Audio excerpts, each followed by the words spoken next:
आपण सगळ्यांनी लहानपणी जंगल बुक पाहिलं. एक मुलगा जो लांडग्यांमध्ये वाढला, वाघ, अस्वल, साप ज्याच्याबरोबर मित्र होते. पण प्रश्न हा आहे की मोगली ही फक्त कथा होती की भारतात खरंच असा एक मुलगा सापडला होता? नमस्कार मित्रांनो, तुम्ही पाहतात मिस्टेरियस मराठी.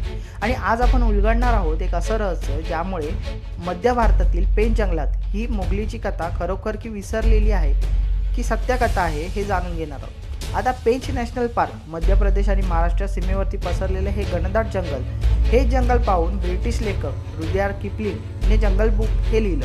महत्त्वाचं म्हणजे किपलिंग मधीच पेंच जंगलामध्ये गेलेले नव्हते, त्याला खऱ्या घटना या सांगितल्या गेलेल्या होत्या. 1860 ते 1920 दरम्यान भारतामध्ये वोल्फ चिल्ड्रन म्हणजे लांडग्यांमध्ये वाढलेली मुलं सापडल्याच्या 50 नोंदी आहेत. सर्वात प्रसिद्ध केस म्हणजे दिनू सनीचं सापडलं 1867 मध्ये. ठिकाण हे बुलंदशहर. तो चौपाईसारखा चालायचा, कच्चा मांस खायचा, बोलता येत नव्हतं आणि माणसांपेक्षा प्राण्यांमध्ये सुरक्षित वाटायचं. अनेक इतिहासकार मानतात की दिनू सनीचर हा मोगलीची खरी प्रेरणा आहे.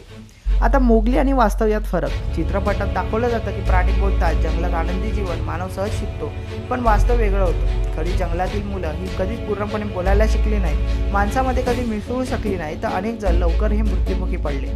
यावरून एक स्पष्ट होतं की मोगलीची कथा ही सुंदर कल्पना आहे, पण मूळ वेदना ही खूप खरी आहे. पेंच जंगलामध्ये अजून काही गोष्टी आहेत. काही आदिवासी आजही सांगतात की जंगल मुलांना स्वीकारतं पण परत कधी सोडत नाही. लांडग्यांचे कळप मानव मुलांना कधी कधी हल्ला न करता स्वीकारतात, हे सायन्स सुद्धा मान्य करतं. जंगलात वाढलेल्या मुलांचा सेन्स ऑफ हिअरिंग, स्मेल आणि रिफ्लेक्सेस हे असामान्य असतात, म्हणजेच मोगली असणं हे अशक्य नव्हतं.